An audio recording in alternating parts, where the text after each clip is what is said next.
Primeira premissa essencial quando a gente fala em termos de reunião mediúnica ou organização de reunião mediúnica, tá? A gente nunca deve esquecer essa questão aqui. A mediunidade espírita é sempre ação de conjunto, tá? Então nunca, nada que a gente se predisponha, ou seja, tudo aquilo que nós nos predispusermos a fazer dentro desse trabalho, tá? Ou seja, dentro desse segmento de trabalho espírita, campo da mediunidade, nós temos que considerar sempre essa variável, conjunto, tá? E conjunto pressupõe o que, meus amigos? Tá? Pressupõe que é nesse conjunto que nós temos a oportunidade do exercício da fraternidade humana. Então, diferentemente do que às vezes a gente imagina, né, que reunião mediúnica é para assistir aos espíritos, o primeiro assistido da reunião mediúnica somos nós mesmos. Nós somos o primeiro assistido. E nós temos uma oportunidade ímpar. E essa oportunidade ímpar é exatamente de exercitar essa tal fraternidade humana. Tá? É por isso que nós estamos, ou seja, a gente reencarna, né? Vai para dentro de um centro espírita, e não bastando estar dentro de um centro espírita, colocam a gente dentro de uma reunião mediúnica. É esse pulso, é assim que acontece, né? A gente reencarna, chega na Terra, quando a gente menos espera, está dentro de um centro espírita, e quando você menos espera, você está dentro de uma reunião mediúnica. Tá? Por quê? Porque é onde nós temos a maior oportunidade de exercitar essa história da fraternidade humana. Principalmente a fraternidade humana com aqueles que a gente não vê, que são exatamente os espíritos. É fácil nós darmos o cunho a eles de obsessores, de espíritos das trevas, né?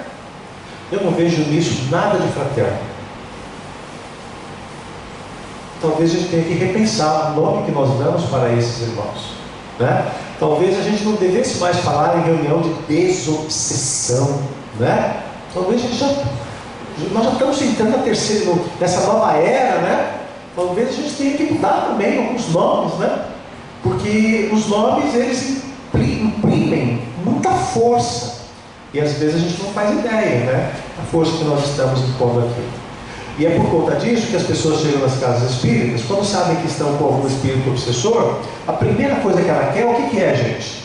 É se livrar do espírito obsessor, né? Então, talvez a gente tenha que começar a repensar qual o exercício da fraternidade humana, ou qual o aprendizado da fraternidade humana que nós estamos tendo dentro da oportunidade de trabalho numa reunião mediúnica, tá? Então, considerada essa premissa, né, no último final de semana, nós tivemos a oportunidade de estarmos aqui no Grupo Emmanuel, né, onde eles fizeram lá um trabalho maravilhoso a respeito da questão do passe, né?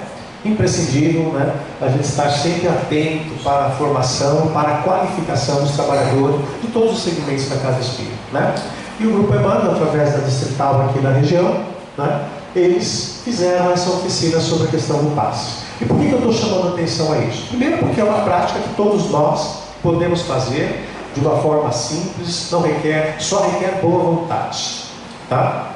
Mas segundo, porque nesse evento, tá, nós iniciamos a nossa participação lembrando que no Livro dos Médiuns, né, no primeiro capítulo, né, o nosso irmão Allan Kardec, ele inicia esse capítulo através dessa pergunta, né? Aliás, é o título do capítulo, né?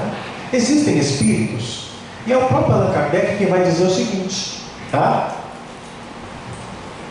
A causa principal da dúvida a respeito da existência dos espíritos é justamente o quê? A ignorância do que, gente? Da sua verdadeira natureza. Tá?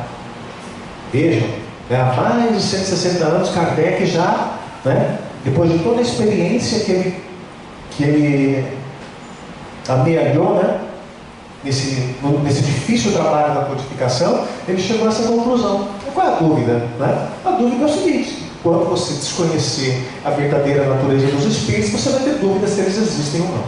Tá? Nós utilizamos essa pergunta, para fazer uma associação em relação ao passe, né? E aí nós dizíamos o quê? Nós dizíamos que em relação ao passe, também tem algumas dúvidas. Aliás, temos muitas dúvidas, né? Mas talvez nós pudéssemos dizer que grande parte das dúvidas a respeito né, na questão do passe espírita, tá, reside nisso aqui, ó, a ignorância sobre a questão do perispírito. Tá? É por isso que, quando a gente se propõe a trabalhar com a mediunidade, antes de trabalhar com a mediunidade, a gente tem toda aquela parte básica, todo aquele ciclo de formação que antecede, preparando a nossa compreensão sobre esses princípios elementares que nos favorecem o entendimento da prática mediúnica. Tá? E particularmente nesse sentido, né, do passe, né, é em cima dessa questão do perispírito, particularmente no que diz respeito, né, às suas propriedades e funções, que a gente não consegue às vezes compreender adequadamente o que é o passe, ou pior, a gente, por não compreender adequadamente essa questão do perispírito, a gente acaba assumindo posturas que não condizem com aquilo que de fato é a essência do espiritismo. Tá? E aí nós utilizamos essa questão para lembrar que no trânsito da nossa experiência, na nossa experiência espírita, né, muitas das vezes, né, a ignorância é que faz com que surjam o que, gente? Mitos. Ou vocês acham que o espiritismo, por ser essa doutrina tão futurista, ele não tem mitos? Tem muitos. É que a gente não se dá conta disso, mas tem. Tá? Mas de onde surgem os mitos, gente? Os mitos, basicamente, eles surgem de narrativas. As narrativas são assim: alguém começa a falar, outro começa a fazer, quando você vê, todo mundo está fazendo aquilo. Aí quando você pergunta, quem falou isso? Nunca ninguém sabe. Tá? Então os mitos, na verdade, eles nada mais são do que narrativas alimentadas pela fantasia. Não tem fundamentação, você não acha fundamentação naquilo. Tá? Então é importante nós entendermos isso para a gente interpretar aquilo que a gente está fazendo ou aquilo que a gente está vendo que está acontecendo ao nosso redor. Tá? Nós falávamos sobre a questão dos mitos em relação ao passe, tá? Mas nós poderíamos dizer o quê? Que todo mito um dia cai. Então não deve ser um problema, né, Edson? Não é um problema. Porque muitas das vezes, quando ele cai, ele deixa efeitos. E esses efeitos, muitas das vezes, se projetam no tempo. E às vezes a gente vai colher os efeitos dessas ações numa próxima encarnação, gente. Que a gente vai voltar e vai ter que corrigir aquilo que nós mesmos demos causa no passado. Então, para a gente ver como que isso é complexo e como que isso é grave. Tá? Mas por que nós falamos a respeito disso? Né? Porque lembrando a respeito dessa questão dos mitos do passe, tá? Nós dizíamos, lembramos, né, que muitas das vezes a gente ouve algumas práticas que são inusitadas, né? No sentido de que o passista, para que ele dê o passe, ele precisa pegar um fluido lá em cima. Não, é verdade, né? A gente vai em certos locais em que a gente vê o gesticulário que está sendo assumido pelo passista, que é isso que ele está fazendo. E ele acredita que ele precisa pegar o fluido lá em cima para poder colocar na cabeça de quem está recebendo o passe. Tá? Nós vemos outros mitos, né, que o paciente não pode cruzar a perna. Então, se ele cruza a perna, a gente já olha e fala, cruza a perna. A gente vê outros mitos no sentido, né, de que o passista não pode tocar no paciente. Às vezes, você se depara com pessoas que precisam de um auxílio, até por uma questão de locomoção, para sentar, para se ajustar, para levantar-se, mas o passista não pode pôr a mão no paciente. Tá? Ou então, que o paciente deve deixar as mãos sempre viradas para cima. E a gente fala isso para ele: não, põe a mão para cima. E ele começa a acreditar que se ele não colocar a mão para cima, ele não vai tomar o passe, ou ele não vai receber o passe. Tá? O curioso é que se a gente procurar onde é que está escrito tudo isso daqui, a gente nunca acha. Por isso que nós dissemos, são as narrativas que surgem, alimentadas pelas fantasias, você nunca sabe de onde que elas surgiram. Tá? Mas nós estamos falando de passe. Sim, nós estamos falando de passe. Mas nós poderíamos nos perguntar se essas questões, né, quando eu digo estas, todas estas e outras mais que nós poderíamos elencar. Tá? O que nós nos perguntamos é o seguinte: entendeu? São premissas do passe ou são convenções humanas? nós temos que seguir o que são premissas do passe. Mas na minha casa eu faço assim. Então, mas isso é uma convenção da sua casa. Eu não estou criticando a convenção de casa nenhuma. Tá? O que a gente não pode é confundir o que são convenções da casa espírita com aquilo que são premissas doutrinárias em relação à prática do passe. Tá? Cada casa espírita convenciona como ela quiser, do jeito que ela quiser. Tá? Então a gente só não pode confundir essas duas coisas, que são premissas da atividade em relação àquilo que são convenções meramente humanas. Tá? As convenções humanas, gente, elas mudam com o tempo. As premissas não. Tá? Então o que eu tenho que perseguir? As premissas doutrinárias. Tá? Outra coisa interessante, né, é nós fazermos uma associação em relação a essa árvore. Tá? Toda vez que a gente vê uma figura como essa, logo a gente lembra de uma passagem do Evangelho que vai falar basicamente sobre o quê? Essa frase.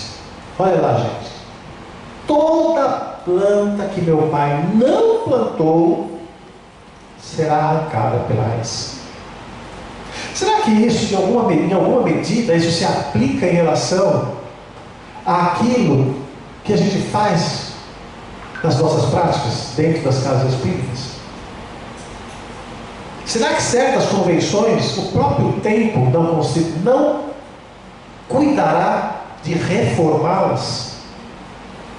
Como está acontecendo com irmãos de outros credos, de outras crenças, que estão reformando as suas práticas? Será que também nós espíritas não tenhamos, em algum momento, nós não teremos também que rever algumas coisas?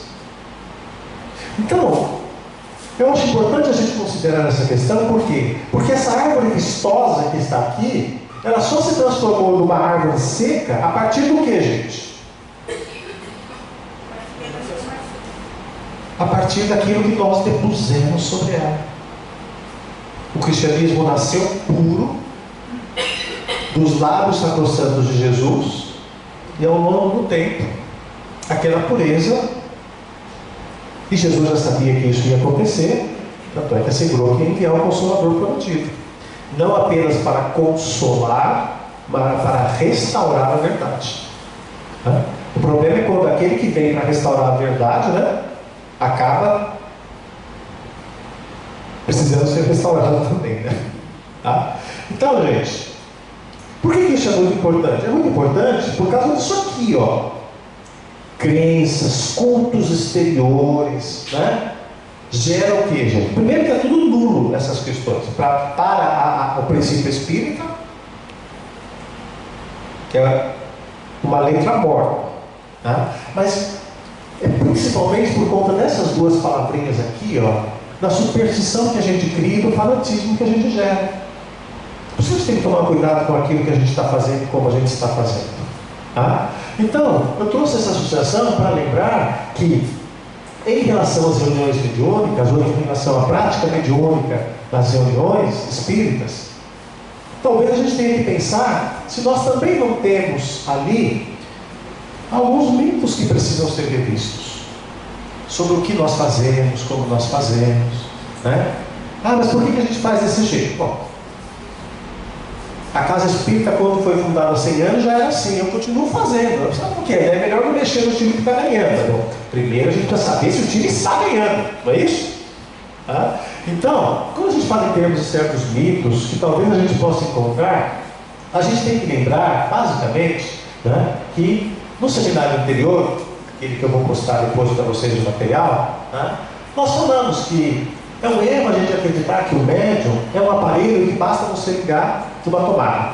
Ou seja, a gente ouve tanto falar que o médium é um aparelho, que a gente começa a acreditar, entendeu? Que como um aparelho, qualquer tomada que eu encontrar, eu ponho ele lá e vai funcionar.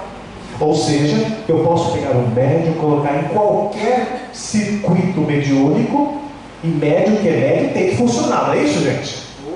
Não, as coisas não são assim. Então, aparelho é aparelho, médium é médium. Aparelho é material e médium é gente que tem uma função. Tá? Uma outra coisa que às vezes a gente é um mito também é você acreditar que o médium pode atuar em qualquer reunião indistintamente. mito também.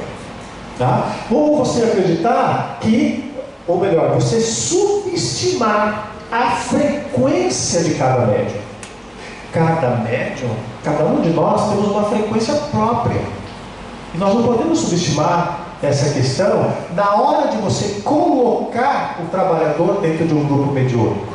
Cada grupo mediúnico, de acordo com a natureza do seu trabalho, tem uma frequência própria. Quando a gente não respeita isso, ou gera um problema para o trabalho dos espíritos, ou gera um problema para o próprio médium. Mas de alguma forma, gera um problema.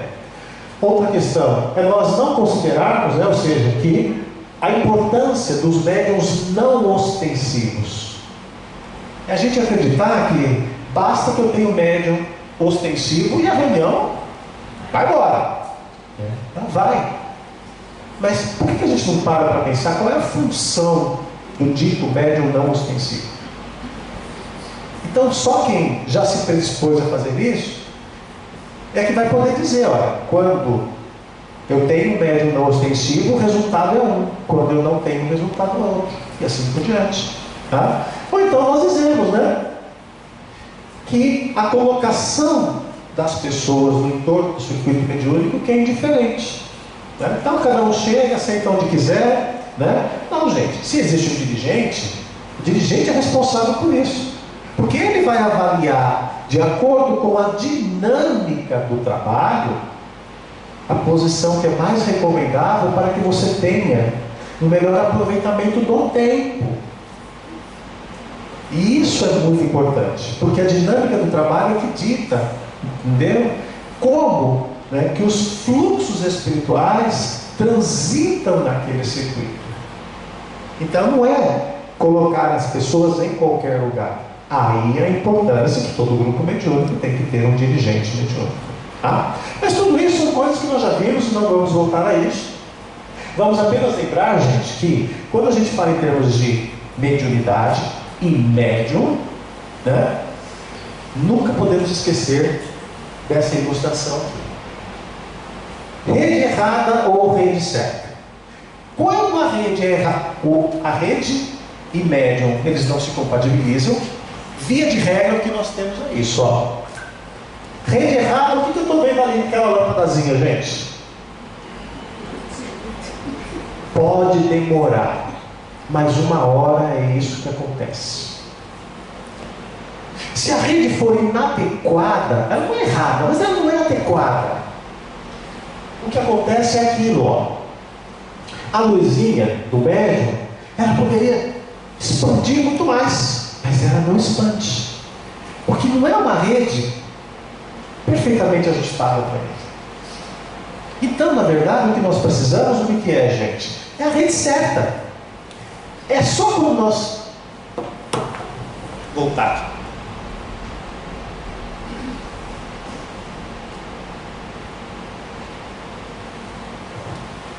Só quando nós estamos na rede certa é que a luz brilha na sua plenitude.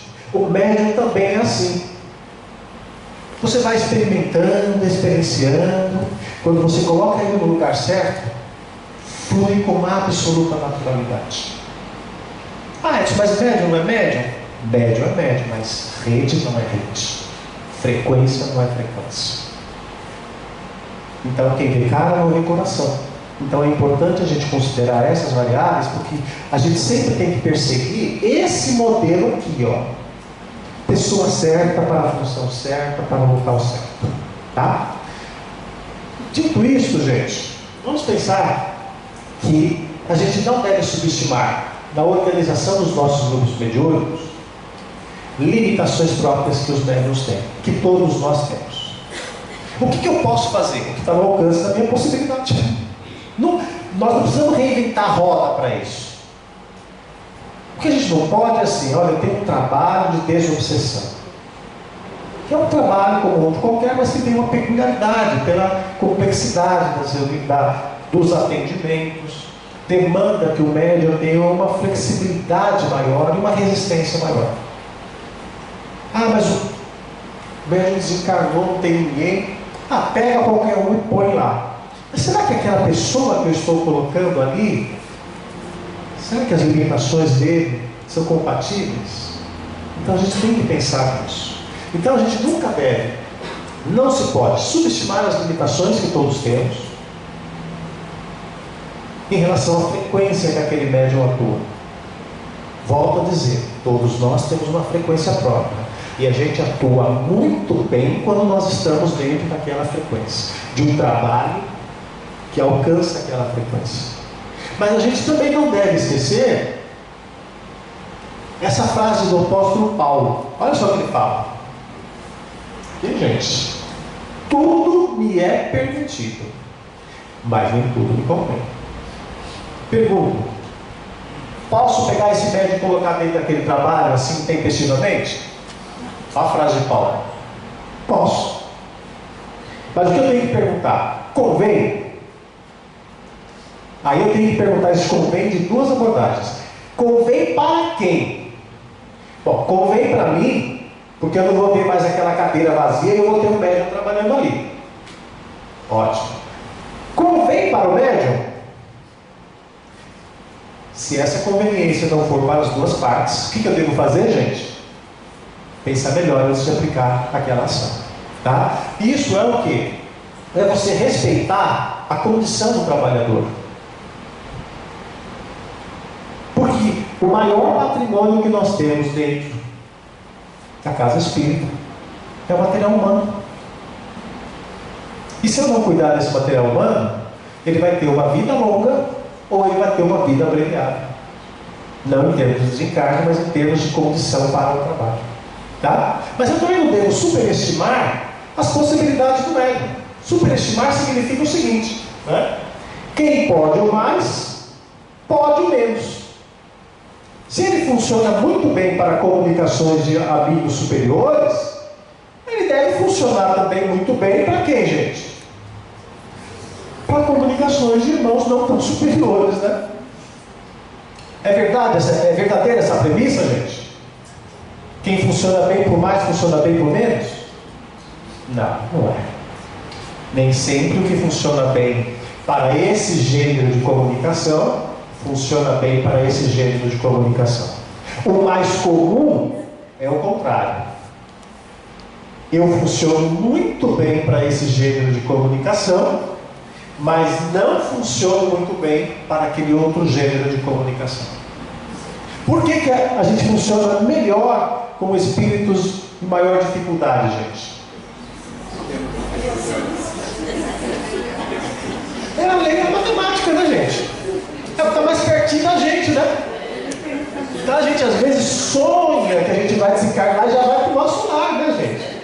Mas às vezes a gente vai passando, né? Vai fazer um atalhozinho ali pelo umbral primeiro, né?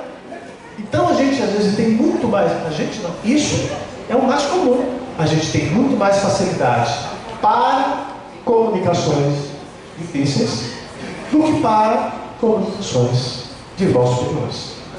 Mas nós estamos entrando numa nova era, não é, gente? Então o que se espera numa nova era? Um outro perfil predominante de comunicações. Nessa nova era, talvez, a gente tenha gradualmente mais comunicações do que, gente? Instrutivas. E menos comunicações de sofrimento. É o auxílio que os espíritos, é a porta que os espíritos precisam para melhor colaborarem com a evolução da humanidade na Terra. Agora, isso precisa do que, gente? Para a gente ter uma predominância maior desse gênero de comunicações. Médium preparado. Então, se eu não preparar o médium, se nós não fizermos esse trabalho de preparo, não adianta ter o espírito que quer se comunicar.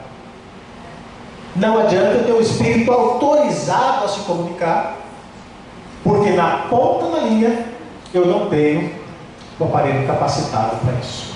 Então talvez, gente, a gente fala tanto em nova era nas nossas casas espíritas, talvez a gente já precisasse começar, né, a projetar um futuro, né, imaginar, né, um melhor preparo para o meu corpo trabalhador, maior investimento, né, de preparo dos nossos irmãos médios ostensivos, né?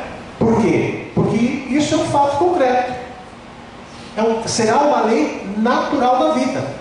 Mas essa transição, ela não é tão simples assim. Ela demanda de investimento. Investimento da casa espírita e investimento também individual de cada um de nós. Tá? Então, quando a gente fala isso, a gente nunca pode confundir possibilidade da mediunidade e possibilidade do médium. A mediunidade tem possibilidades inúmeras. O médium nem sempre não. Vê, conseguem fazer essa diferença? Se eu começar a confundir o que é possibilidade da mediunidade com o que é possibilidade do médium, eu invariavelmente vou esperar do médium aquilo que ele não pode dar. Porque não é uma peculiaridade, né? Uma coisa não é consequência da outra. Tá? Então a gente nunca deve confundir as possibilidades que são da faculdade, que são inúmeras. A gente conhece uma mínima parte das possibilidades da mediunidade em relação às possibilidades do medianismo. Tá? É sempre um esforço para a gente aumentar a possibilidade e a capacidade dele. Tá? Também nunca devemos subestimar o que, gente? A influência das energias. Sobre quem, gente? Sobre o trabalhador. Né? Nós nunca podemos cometer esse erro. Tá? E quando a gente fala em energia, nós estamos falando de que tipo de energia? Nós estamos falando daquelas energias que elas são inerentes aos pensamentos e aos sentimentos. Então, pensamento e sentimento não são coisas abstratas, elas são coisas muito concretas. E é por isso que nós dizemos que nós devemos considerar a condição do trabalhador para o emprego do trabalhador. É por isso que Kardec foi tão incisivo no sentido de que o encaminhamento, o aproveitamento dentro da prática mediúnica pressupõe um preparo da pessoa. Porque preparando a gente pode efetivamente aproveitar e não cometer esse erro de subestimar o quê? A questão da força que nasce dos pensamentos e das energias. Tá? Basta você conversar com o médium no final de certos trabalhos e perguntar para ele o que ele sentiu. Basta você perguntar para ele, entendeu? Se ele teve taquicardia. Basta você perguntar para ele se ele teve sudorese. Basta você perguntar para ele se ele teve sensação de morte. E aí você vai perguntar, de onde veio tudo isso?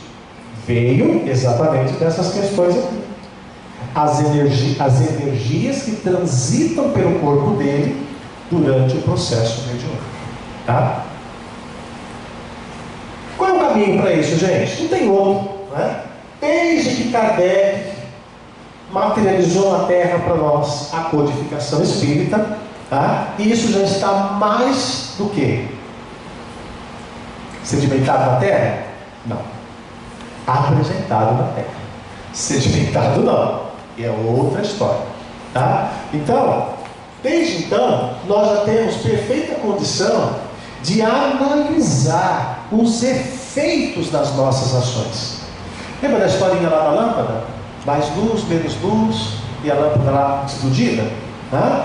É isso que acontece com o emprego inadequado do médium. Pergunta, é uma responsabilidade isso, gente? Muito grande. Tá? Basta nós olharmos aqui e verificarmos a condição.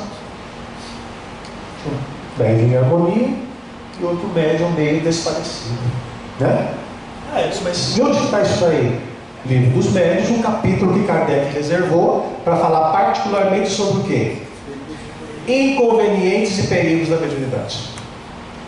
Então o que eu pergunto para vocês é perigoso mexer com essas coisas, gente? Demanda cuidado, precisa de conhecimento, precisa de experiência, precisa, tudo isso. Tá? Você vê que nesse capítulo Kardec vai falar sobre a questão da loucura, né? E não vai falar que a loucura é uma consequência da mediunidade, mas ele fala que a loucura é consequente das ações que nós praticamos, daquilo que nós aderimos. Tá? Então é muito importante nós considerarmos, né, que desde a codificação espírita com o nosso irmão Allan Kardec, essas questões todas já estão suficientemente apresentadas à humanidade para que a gente não cometa certos erros, né, na disposição do trabalho. Tá? Pergunta: e a questão da quantidade dos irmãos dentro de uma reunião mediúnica? Tem mito aí, gente, dessa história? Tem, também tem. Tá? Vamos ver, quando nós vamos começar? Você acredita que a quantidade de membros de uma reunião mediúnica é uma questão irrelevante?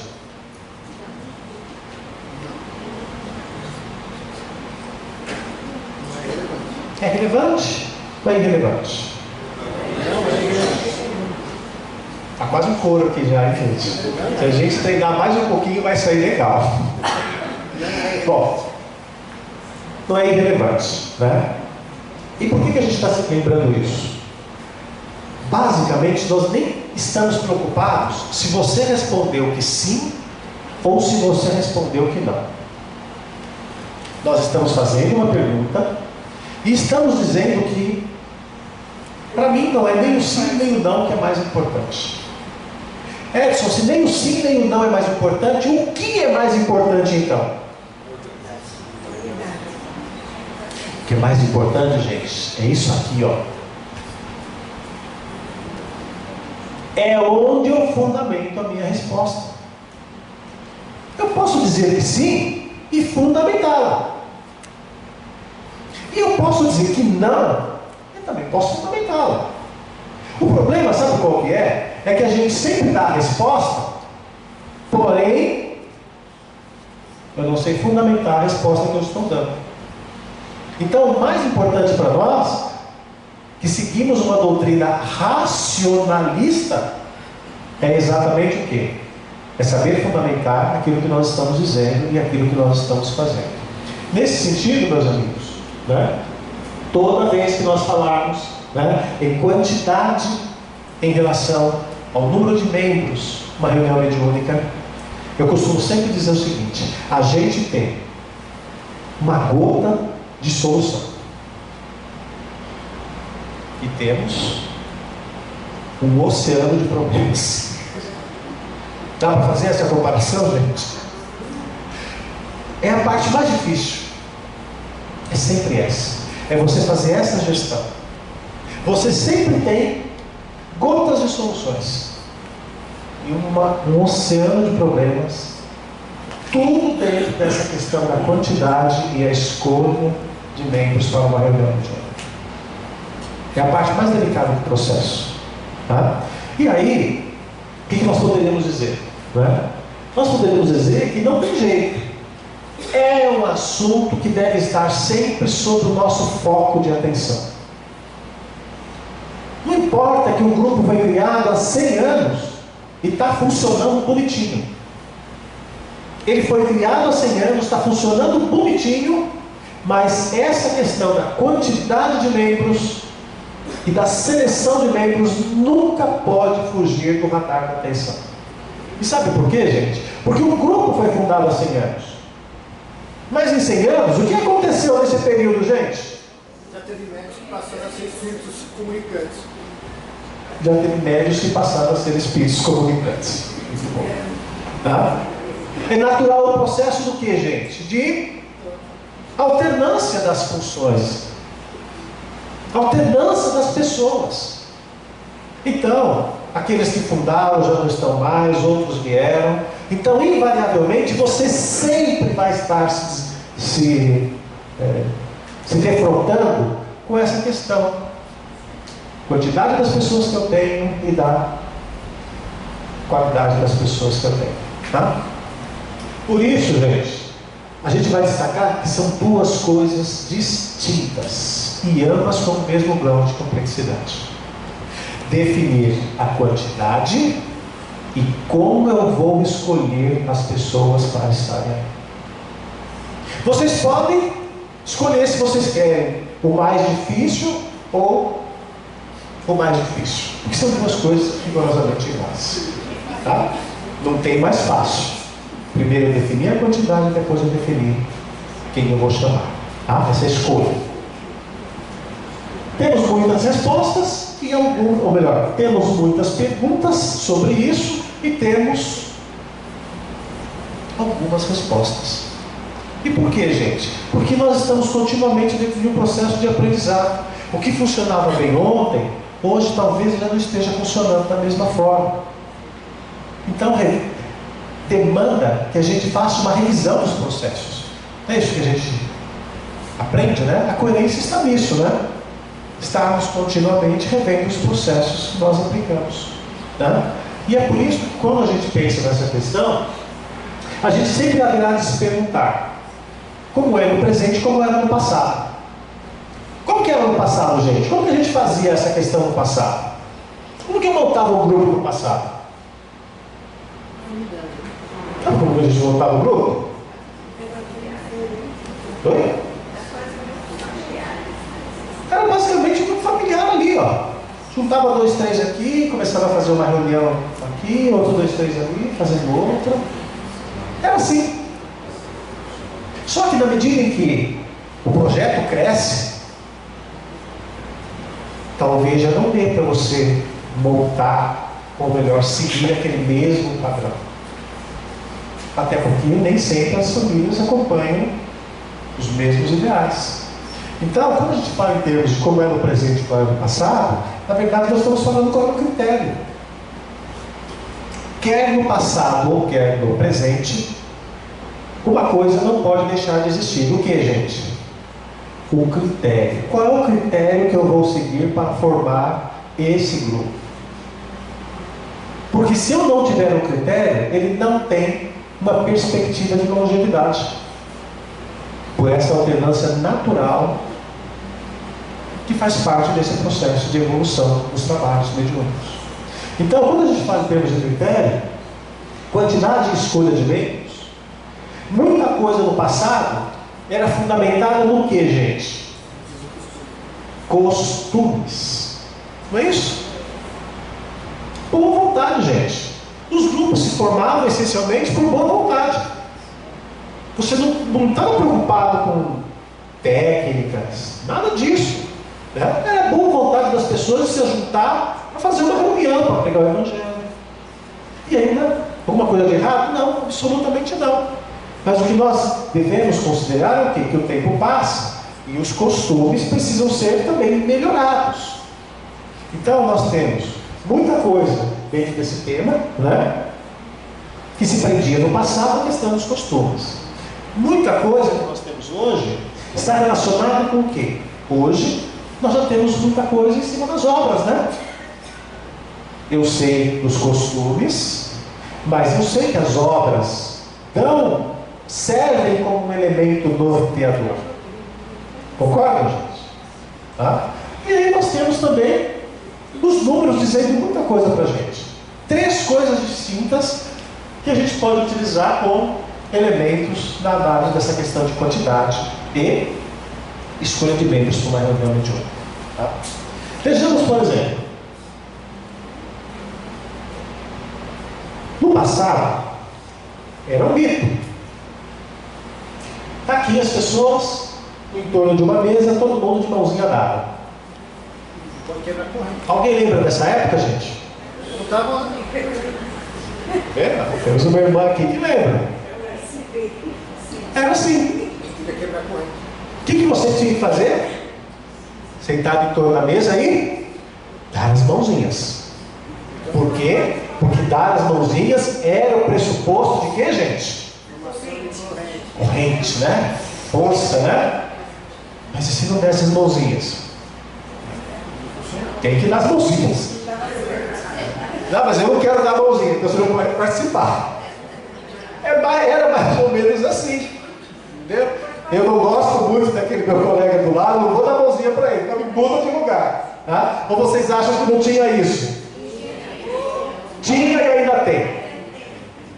Hoje a gente não dá mais as mãozinhas, mas não é raro você encontrar alguém pedindo para o dirigente para sentar do outro lado da mesa. Por quê, gente? Porque não quer ficar do lado do outro. que a energia não afina. É verdade, né?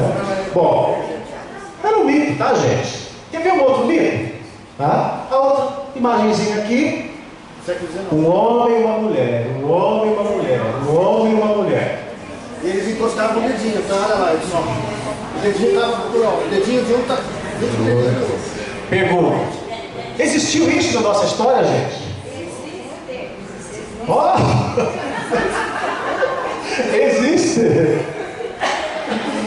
Só que pode existir, né? Aí a gente volta lá na questão das convenções da casa, não vou dizer nesse mérito, tá? O problema é que a gente tem que procurar, né, se existe algum fundamento doutrinário para isso. Então, independentemente se existe ou não existe, tá? O que eu quero dizer é o quê? Tá? A gente deixou de dar as mãozinhas e o trabalho continua, não é isso? A gente deixou de fazer essa alternância e o trabalho continua. O que isso significa, gente? Isso significa que isso aqui não é uma premissa do trabalho. Porque senão, quando deixasse de fazer isso, o que naturalmente aconteceria com o trabalho? Ele deixaria de acontecer. Se não deixou de acontecer, é porque era apenas uma convenção. É que mudou o instrumento, agora é Wi-Fi. É, mais corrente, nós estamos na era da tecnologia. Tá? Mais corrente daí. Tinha casas antigamente que até quem ia tomar passe não podia sentar homem e mulher mesmo. Verdade. Um para cada lado. Isso mesmo. Tá? Olha o que a Nossa Senhora está dizendo, né? Casas que nem homem e mulher, na hora de tomar passe, não podiam sentar um do lado do outro. Ainda existe! Poxa, obrigado. Eu estou um pouco desatualizado, André. Marido e mulher. Marido e mulher, irmãos. Verdade, isso mesmo. Tá? Agora vejam, gente. Fato ou realidade? Realidade. Tá? Se é verdade ou não é outra história. Tá? Se é necessidade ou não é outra história. O que eu sei é que quem modificou esses costumes não teve prejuízo, os trabalhos continuam da mesma forma. Tá? Então é muito importante a gente compreender que os mitos e as fantasias e as convenções, invariavelmente, em algum momento, elas caem. Tá? E aí, Mas quanta perda de tempo, né? desculpe? Quanta perda de tempo, né? Quanta perda de tempo. Não, vamos dizer assim, olha, perda de tempo. Mas vamos colocar da seguinte forma, né? Há quanto tempo a gente não está perdendo tempo encarnando, gente? Então, uma encarnação a mais para a questão dessas práticas, né? Ainda bem que pelo menos agora a gente já está no caminho certo. Só não estou imaginando daqui a 50 anos, se nós vamos olhar hoje, mas nossa, como a gente perdia tempo naquela época. Verdade, né? Quanto tempo? Gente, o que a doutrina ensina? A evolução é lenta. Talvez a gente pudesse dizer que ela é muito lenta. Tá? Oi? Exatamente. Tá? Eu vou ouvir no final, senão eu não consigo avançar. Bom, gente, isso tudo caiu quando, gente? A partir da doutrina espírita. Foi a doutrina espírita que trouxe o que, gente? Novos marcos regulatórios. Então, nós temos marcos regulatórios para tudo que nós nos predispusermos a fazer dentro do Espiritismo. Quando é que surgem os problemas dentro do Espiritismo, gente? Quando a gente quer reinventar a roda. Ou quer improvisar naquilo que precisa tomar cuidado. A inovação é ótima e maravilhosa no mundo empresarial. Mas temos que tomar um cuidado com as inovações que alcançam esferas que fogem ao nosso domínio. Que esfera, gente? Principalmente as espirituais. Então, inovar dessas questões, a gente tem que tomar muito cuidado. Tá? A doutrina não é estanque, ela é dinâmica, mas todas as ações devem ser criteriosamente o quê? Fundamentadas. Tá? Nesse sentido, veja como que é interessante essa brincadeirinha aqui, ó. Em algum momento, alguém falou que nessa questão de quantidade de membros, em algum momento alguém disse o seguinte: mas é melhor. Então eu estou numa casa espírita desse lado, eu tenho uma outra casa espírita que é no quarteirão vizinho, né? Hoje está cheio disso, né? No mesmo quarteirão se encontra 2, 3 casas espíritas, tá? Então, numa casa espírita, alguém chegou lá e falou assim, ó, quanto mais gente na reunião mediúnica, melhor, não é? Aí, alguém falou alguma coisa e ele parou para pensar. Bom, nem sempre menos é pior. Essa foi a deixa para que na outra casa alguém dissesse o seguinte: bom, se nem sempre menos é pior, então menos é melhor. Essa foi a deixa para que alguém dissesse assim: bom, se menos é melhor, então nem sempre mais é pior. E essa foi a deixa para que alguém voltasse aqui em cima e falasse o seguinte: mais então é melhor. E em resumo, ninguém conseguiu o que, gente? Sair do mais é melhor e do menos é pior, ou do mais nem sempre, e assim sucessivamente. Mas a doutrina tem saída para isso. A gente pode não ter, mas a doutrina tem. E é aí que a gente tem que considerar o quê? Que nessa questão, se mais é melhor, se nem sempre menos é pior, se o menos é melhor e se nem sempre o mais é pior, quando a gente se vê nessa condição, é como se nós estivéssemos aonde, gente? Num grande labirinto. É assim que a gente dirigente se sente. E como em todo labirinto, a gente sabe aonde a gente está, sabe por onde a gente está começando, mas nem sempre a gente sabe o que, gente? Como eu vou chegar. Acreditem, é isso. E sabe por que é assim? Porque nós lidamos com forças que são imponderáveis. Não estão no nosso domínio por exclusividade. Eu não posso nem assegurar que eu vou instalar um grupo mediúnico, que eu vou ter comunicações mediúnicas.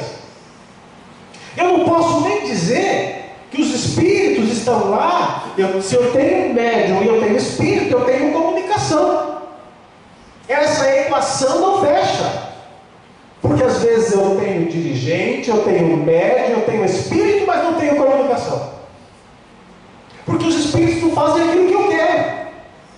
Eles fazem aquilo que eles querem. Então, essa equação, ela só fecha se eu compreender a partir desse olhar.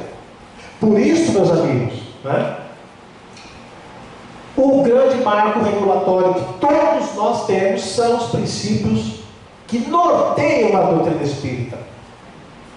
A filosofia, a ciência e a religião. Se eu submeter todos os nossos problemas, todos os meus problemas, a esse marco inaugural, nós certamente iremos encontrar respostas para aquela questão: se mais é melhor ou se menos é melhor. E por que isso, gente? Porque a doutrina espírita, por excelência, ela não se furta ao debate da filosofia. Se furta, gente? Não. Nós não nos furtamos de debater as questões, de discutir fraternalmente. E aí a gente parte do seguinte princípio: a gente discute processos, a gente não discute pessoas.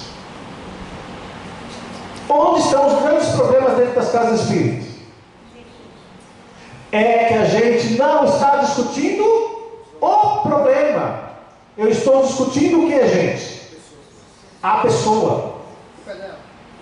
E aí, não vai. Porque um puxa para um lado, outro puxa para o outro.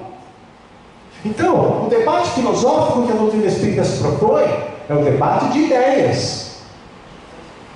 É a revisão dos processos a partir do debate de ideias. E aí nós poderíamos dizer que se a filosofia nos propõe o debate, Quem fundamenta é quem, gente? É a ciência que vai explicar aquilo. E quem vai levar aquilo é a religião. A religião que suprime as nossas práticas. Então o Espiritismo, ele é isso. Ciência, filosofia e religião. A gente não se furta com o debate filosófico. A gente não se exime a explicação da ciência. E quando a gente faz isso, é que de fato a gente alcança esse patamar da religiosidade verdadeiramente cristã. Tá? Não ideologicamente cristã. Tá? Por isso, gente, quando a gente fala em ciência espírita, né, nós não podemos esquecer que foi Allan Kardec quem já legou para nós a questão do método científico. E por que nós estamos falando sobre isso? Vamos pegar o exemplo aqui do nosso irmão André Luiz, dentro desses dois exemplos aqui. Ó. Como eu posso associar a questão de um grupo mediúnico e de um bebê em gestação? Vejamos como que é fácil, gente. Não é difícil, né? Vamos voltar aqui, ó. Vamos pegar o bebê. Fórmula do erro que compromete o resultado. Se eu errar número de semanas, pode dar problema, gente? Ali do bebezinho de gestação? Se eu errar a conta, pode dar problema? Não. Se eu errar o sexo do bebê, pode dar problema, gente?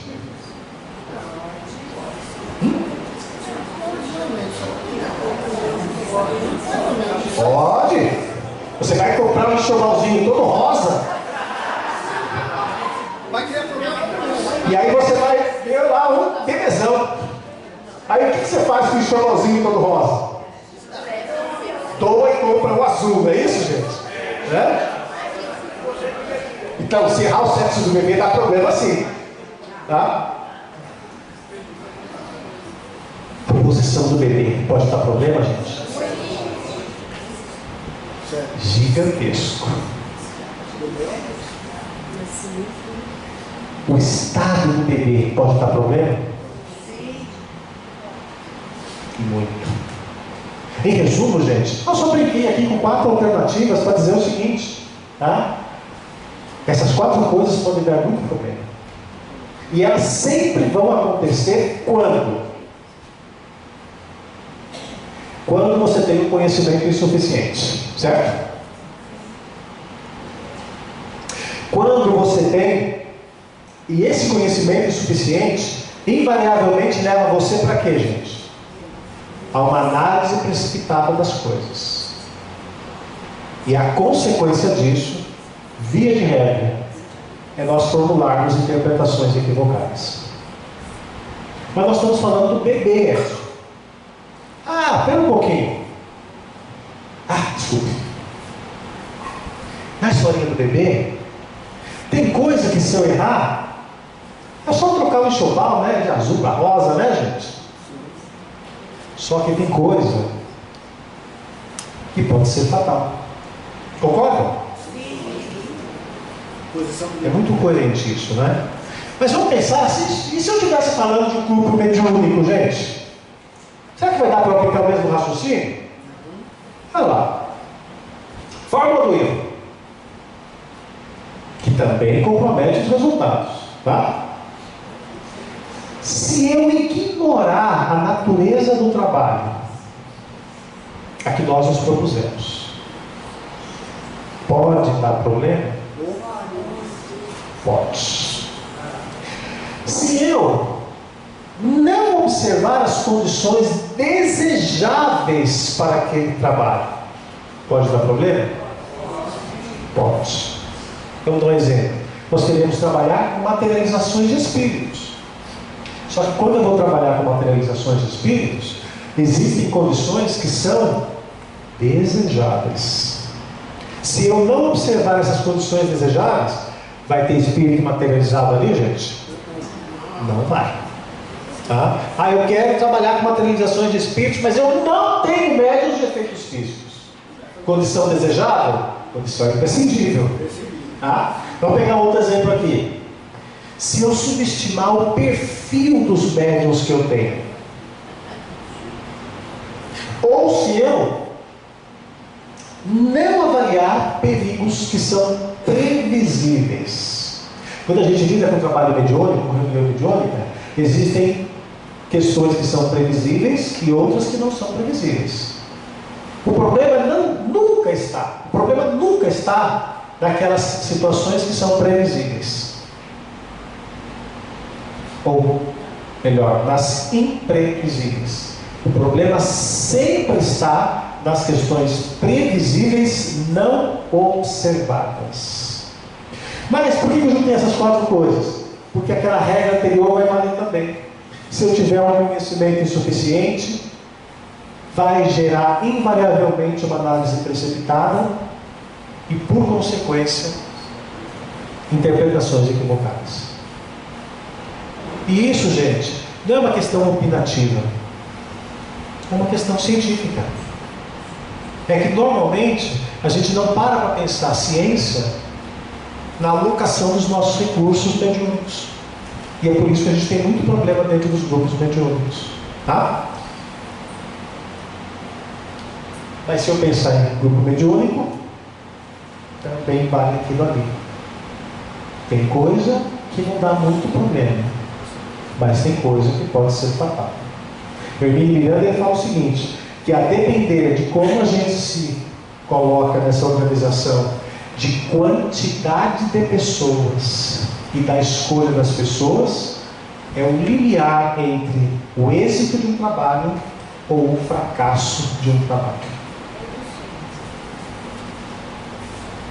Por trás disso, olha lá, nosso irmão Hermínio Miranda vai falar o seguinte, é uma tarefa extremamente delicada.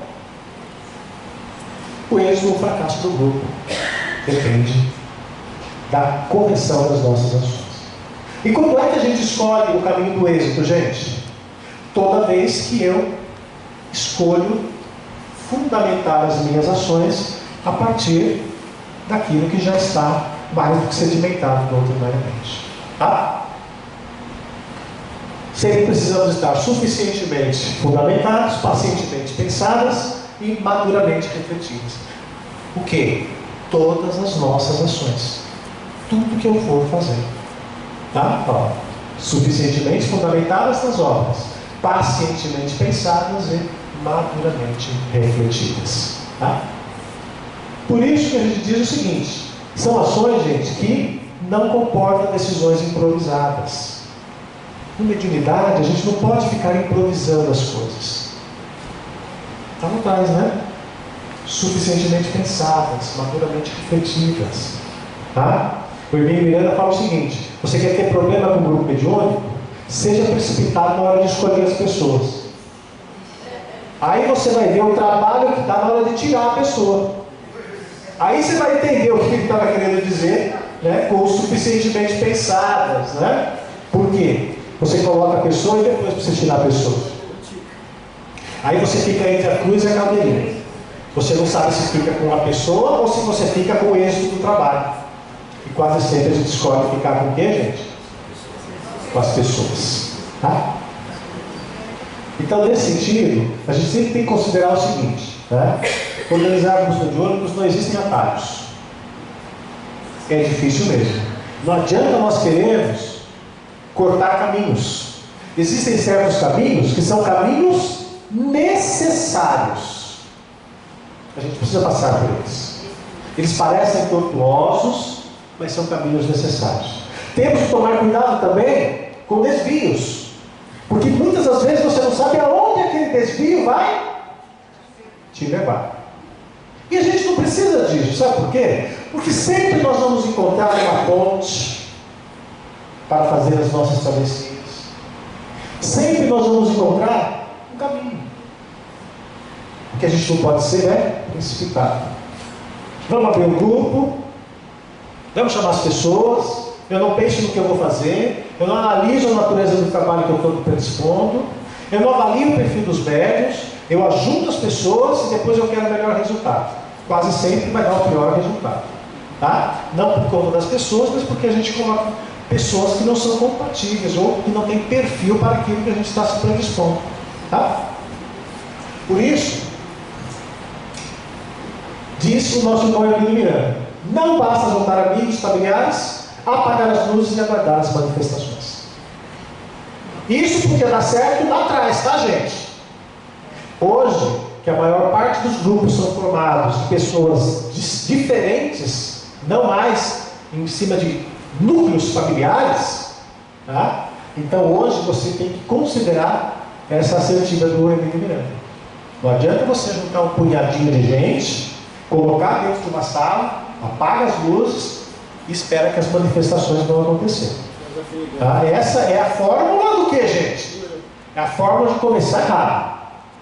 E tudo aquilo que começa errado, qual é a tendência, gente? A tendência é terminar errado. Se bem que uma vez a gente estava no centro espírita, né? Estava discutindo um assunto grave lá, e aí o irmão falou assim no final: ele falou assim, olha, estava errado, continua errado, mas no final vai dar certo. O problema é que quando a gente lida com mediunidade, a gente tem que tomar cuidado, né? Que até chegar no final que dá certo, às vezes a gente tem grandes percalços nessa fase. Tá? A melhor das escolhas, portanto, gente, a gente é considerar o seguinte, ó, quando a gente fala em termos de escolha de membros, quantidade de membros, nunca podemos esquecer que toda ação que eu praticar, ela tem uma repercussão. Tudo. De alguma forma aquilo repercute. E as repercussões, elas sempre são muito graves. Por quê? Porque elas tanto podem alcançar a dimensão da matéria ou a dimensão do espírito. A dimensão da matéria ou a dimensão do espírito. Tá? E o que dizem os costumes? Os costumes dizem o seguinte, gente. Vamos pegar um exemplo aqui, ó. Hoje, se eu perguntar quantas casas espíritas tem aqui, nós temos algumas casas espíritas. Se eu perguntar quantos membros tem em cada uma dessas reuniões mediúnicas, qual vai ser a unidade que nós vamos chegar, gente? Nenhuma. Cada casa espírita tem um número diferente de pessoas, né? Mas nós lançamos uma semana atrás, um pouco mais de uma semana, uma pesquisa até despretensiosa sobre, né, o perfil do médium espírita no trabalho mediúnico. Veja que números que a gente chegou. Até 5 membros, 17,6% dos que responderam o questionário, na sua casa espírita, as reuniões mediúnicas tinham até 5 membros. Entre 6 e 10 membros, gente, 55,3%. A diferença do número que está aqui e do número que está aqui é porque, como a pesquisa ainda está ativa, isso muda toda hora. Toda hora alguém, né? Eu congelo essa imagem, daqui a meia hora eu vou lá, já vai mais a mesma imagem, né? Então, o último dado é esse aqui. Entre 6 e 10 membros, 55,3% das pessoas, ou seja, 55,3% de 6 a 10 pessoas no número de membros da sua reunião mediúnica. De 15 a 11, de 11 a 15, 16,5, de 16 a 20, 4,7 e acima de 20, 5,9. Isso significa o quê? Que, no geral, eu tanto vou encontrar grupos com até 5 pessoas, como eu vou encontrar grupos com mais de 20 pessoas. É um leque muito grande, não é? Aí a gente se pergunta, será que na casa espírita que tem até 5 é melhor do que na casa espírita que tem mais de 20? Ou será que na casa espírita que tem mais de 20 é melhor do que na casa espírita que tem até 5? Tem mais gente, tem mais força, né, gente? Bom, não sei, não vou entrar nesse mérito, mas o que eu estou querendo mostrar é que os números estão mostrando isso para a gente. Mostra mais. Ou melhor, nos permitem perguntar, de 1 até 5 ou mais de 20, qual é o critério que eu estou utilizando para a elasticidade do meu grupo?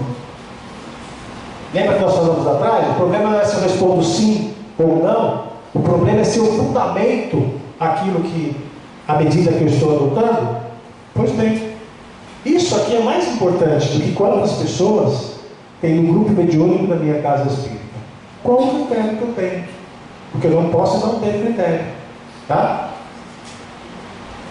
E aí, quando você fala sobre isso, invariavelmente a gente descobre o seguinte: as obras já nos trazem a resposta para isso. Então, quando a gente fala que cada casa espírita coloca quantas pessoas querem, de fato, isso é um fato. Tá? Mas as obras básicas não se furtam. A doutrina não se furta por suas obras de nos apresentarem um referencial. Isso é que é importante. Qual o referencial que eu estou seguindo dentro daquilo que a doutrina propõe? Porque eu não posso ignorar isso.